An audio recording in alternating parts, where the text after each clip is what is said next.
Hi, my name is Julianne, and today I'm going to be talking about The Battlemage by Taran Matharu. The Battlemage is the third book in the Summoner series. The first two books were just phenomenal. This book was a great conclusion to the trilogy, and I really love this story. Like, this series just blew me away with how unique and interesting the series is. There's so much going on in the series that I just love so much. And honestly, this is just another great book by Taran Matharu. Like, he is quickly becoming one of my favorite authors. The Summoner series, for those who don't know, is a epic fantasy, high fantasy, I'm still not sure. The Summoner series follows the character of Fletcher and his journey becoming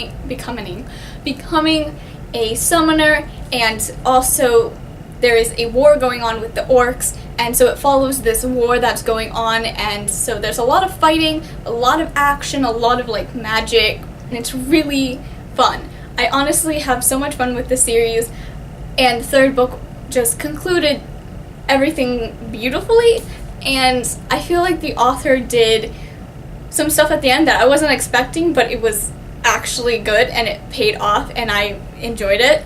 So the third book takes place about 2 seconds after the second book ends, and I have book talks in both of the books, which will be linked down below. I really like the first book because it's like he's learning about the magic system and everything like that, and it's really fun. But the second book is like very adventurous, and they go behind enemy lines, and it's just so on edge. So it's hard to determine which one I like more because I like both of them so much. And this one was really great because it's wrapping up this whole war that's going on with the orcs. And Fletcher is such a good character. Like, he is such a wonderful character. He has a good heart, but he's not afraid to be a badass when he needs to be, which I love because he's like such a good person, but he's also a badass, and it's a wonderful combination. I really enjoy it. The greatest factor of the Battlemage and just the Summoner series in general is the world building. I love world building, and this book just brings it. I have never read an actual high fantasy that involved guns. This is a fantasy story that is going through an industrial revolution, and I really love that. Like, I love that that's just like a thing that's happening. It's really cool, and honestly makes this series a unique story. It was just full of action, and there was a lot of great characters, and it was fun to like delve back into this world and see Fletcher and Silva and Othello. I would recommend, though, if you're gonna pick up the Battlemage, don't look at the cover, I swear, don't. Okay, there's a spoiler on the cover. I was looking at the cover and I'm like, is that who I think it is? And then as I was reading, I was like, oh, that is who I think it is, and that thing is going to turn into that thing. I'm being purposely vague right now because, again, spoilers, but honestly, I would suggest not looking at the cover, which might be too late for you because it's going to be my thumbnail, but try to avoid the thing in the background. That's all I'm going to say. I highly recommend the Summoner series. The Novice is beautiful and amazing, and just every book is. And apparently there's going to be a prequel, so I'm excited for that. I am now going to be jumping into the spoiler section of this video because there is so much to talk about and I need to talk about it. So if you haven't yet read The Battlemage, I highly suggest leaving now, reading the book, and coming back. So goodbye anyone who hasn't read the book, and time for the spoilers. So obviously the opening of this Battlemage is them like coming into the Ether, and this was what I was excited for. Like, I really wanted to see the Ether. But the third book, it opens up in the Ether, and it was really cool to see. Like, I was waiting for this, and I think it really lived up to the hype in my head, and I actually wish we spent more time there. So could there be like a spin-off series or something about exploring the Ether? That'd be really cool. Ooh, that would actually be amazing to have like some exploration team traveling around, or like a prequel or something about how that thing and the other, like those buildings and columns and stuff, like the statues were built. It was interesting to see all these new demons that we haven't seen before, or at least I assume. I hope I just didn't forget everything, but there's a lot of new demons that I've never seen before, and I think it was really cool to see them and to like get more about this world. I also feel like there were some plot lines that weren't wrapped up, and I almost feel like there's gonna be another book or series or something that's going to wrap it up. If that makes sense. Like, there's certain things where I'm fine with it being open-ended, and I'm gonna kind of jump to the end a little bit with Silva and Fletcher. Like, in my opinion, I'm kind of glad they didn't really get together. They're kind of together, but they're kind of not. And I like that it was open-ended with their relationship, because, you know, they're 16 years old. I'm not expecting, well, I'm assuming they're 16, but, you know, they're not going to get married at the end, okay? They got time. If they're ever going to get together, they got time to get there. So I'm fine with them not getting together and getting married and happy ever after. And so I'm glad that it's like hinted at that they might get together, but it's also, you know, hinted at that they might not. And I'm going to choose to believe that they're going to get together at some point. But so there were some open-ended things that I feel like need to be explored more. Like, I like how Silva kind of just casually mentions that her own sister murdered their mom. And I kind of need more to that story. Like, what the heck just happened there? Like, I thought that was going to come back, and then it just never did. So I have this theory that, like, Silva's sister didn't actually kill their mom, and I don't know, maybe she actually did, and she's just a terrible person, and that's the end of the story. But I kind of want more to that. Like, I want to know, did she really do it? Where is she now? Because she had to, she was exiled, right? So, like, where is she now? What is she doing? So, Othello and Silva both get new demons. Silva has Lovett's demon, and Othello got a new demon, a Priya. Yeah, it's called Priya. I remembered that. Oh my god. Fletcher kind of just was like, you know what, Othello, you kind of deserve this demon. So I thought that was nice that he just gave up that demon for his friend. Later in the story, Silva and Fletcher break off from the main group and they go searching for the volcano. And they find those statues. And I'm very curious about the statues, as previously mentioned.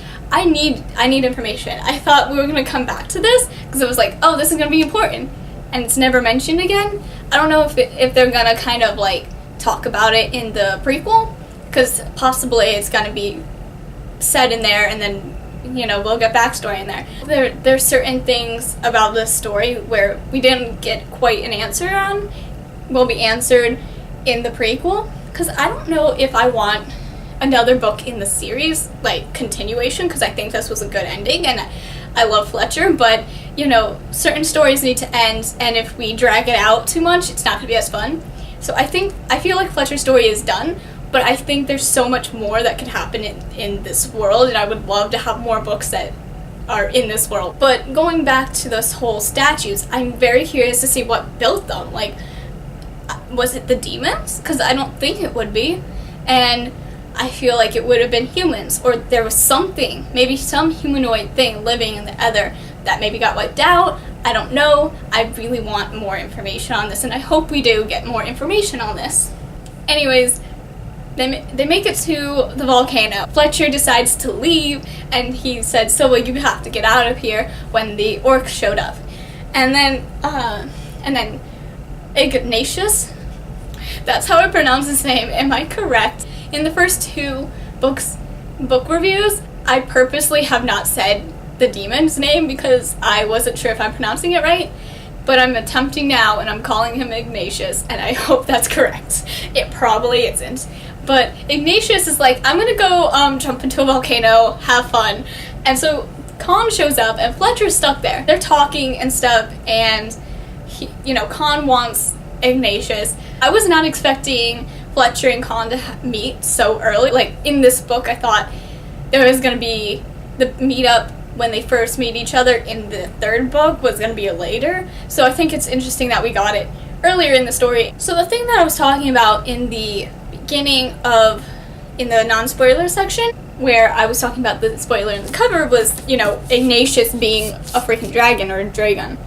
Because he never turned into a dragon. He was just a dragon. When I first saw this cover, I was like, whoa, he has wings. So it's kind of a little bit of a spoiler.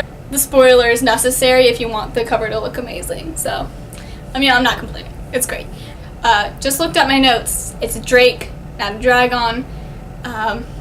Never mind.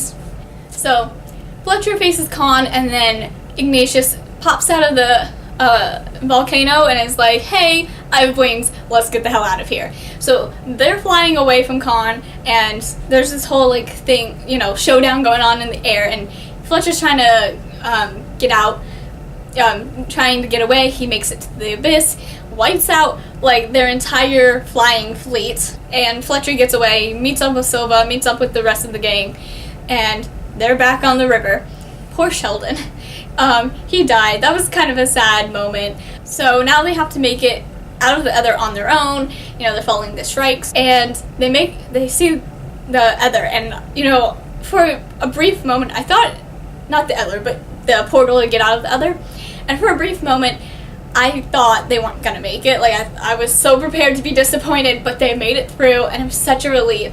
And I really like the scene where they go to the ball, and it's a masked ball, and I was like, of course it's a masked ball, like, they lucked out with that one. But infiltrating the ball was like really fun to read. They get to the room, they send out the message, and Brooke and Zacharias, they show up and they're like, hey, let's just screw up some more things and make this even more dramatic. Like, there's this whole like kind of like this fight scene. Fletcher gets set on fire, somehow survives. Apparently it's because of Ignatius.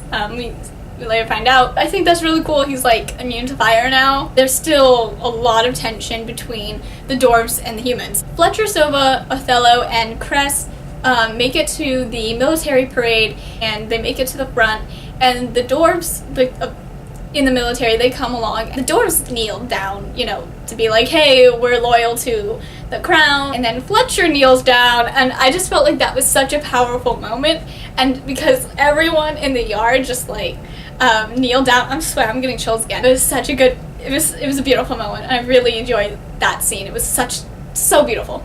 And I like how Harold is talking to like Fletcher and everybody, and he's like, yeah, and like they're casually talking about assassinating his father. And I mean, it's not funny, but it's also kind of humorous that they're just casually like, yeah, you know, did you think about the possibility of maybe killing your father? You know, you're in a good position, we can do this. I'm like, maybe not the best decision to ask the son to kill his father. But then they decide not to do that. Fletcher decides to go back to Relay Town. He's going to be in business with Othello's family and the father. Fletcher, you know, now has an army to help protect him at Relay Town. The dwarves show up and they're like, hey, by the way, we have rifles. That moment when they said they had rifles, I was like, wait, they have rifles now? Which I thought was awesome, to be honest, because like, it's one thing to read a fantasy novel that has, like, guns, but, like, the old-fashioned 1800s guns. But to read a book that has rifles, that's a fantasy novel, was kind of cool. They probably don't look exactly like how I imagine them, like, modern day, but I thought that was cool that that's just a thing in the story. Like, seriously, the uniqueness of the story blows me away. And so basically now there's this whole, like, the war is pretty much starting. I mean, the war has always been there, but, like, the final battles are starting. Fletcher and his army go to the encampment, and while they're there, the goblins attack, but the gremlins show up and help them out. So the gremlins and the foxes, they team up, and they're like, we're taking down these orcs and the goblins. If they make it through that pass, they're going to overrun the kingdom. So they're really important because they're trying to keep all these goblins and orcs out. And there are so many lines in this book that I really loved that I thought were beautifully written. And this is one of them that kind of showcased what was happening in the battle and like how it was going down. So the quote is, "Death whipped over the ground, thinning rows of goblins as they screeched and clutched at their throats." And I just thought that was so beautifully written. I mean, it's a horrifying image, but it was beautifully written. I've never seen it described as death whipping over the ground. Like, I thought that was such an interesting way of explaining what was happening in the battle, and I really liked that particular line. Two other deaths that I felt impacted by, which is strange because I don't remember these characters as much. That would be Sir Calder and Rotherham. I don't remember Rotherham that much. It took me a while to realize, like, he was the guy who gave Fletcher the book. I don't even remember Sir Calder's role in the story in the first and second book. Like, for some reason I can't remember what he did. But the fact that they both were like, we're staying behind to, like, so you guys could have a lead and you have a chance to get away, it was just so heartbreaking. Like, I was actually tearing up during that scene. It was an emotional moment. One thing that I wanted to mention was Fletcher and Lovett and Silva taking on Khan while, like, flying around in the sky. And Fletcher and Khan, like, fall to the ground. And I'm like, how does Fletcher even survive that? I don't think there was any way he could have survived, but somehow he survived. They crashed into, like, a building.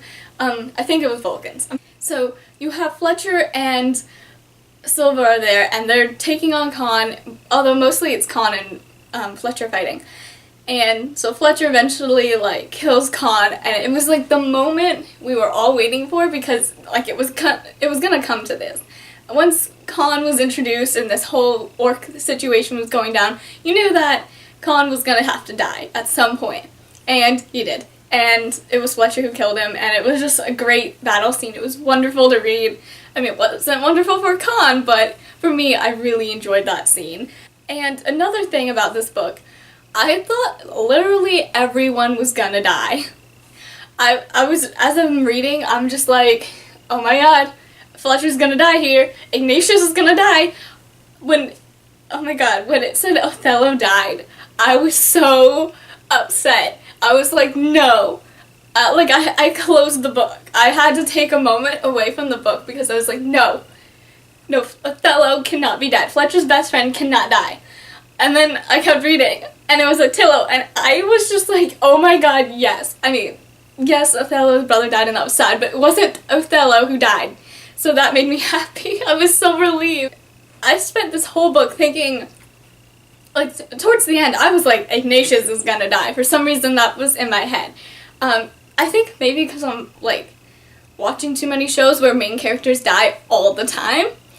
So I thought main characters were gonna die. I mean, more, like, main characters. Like, you know, Fletcher, Silva, Cress, Othello, you know, the whole core group. Obviously, more main characters died, like Rory and Sir Calder and everybody.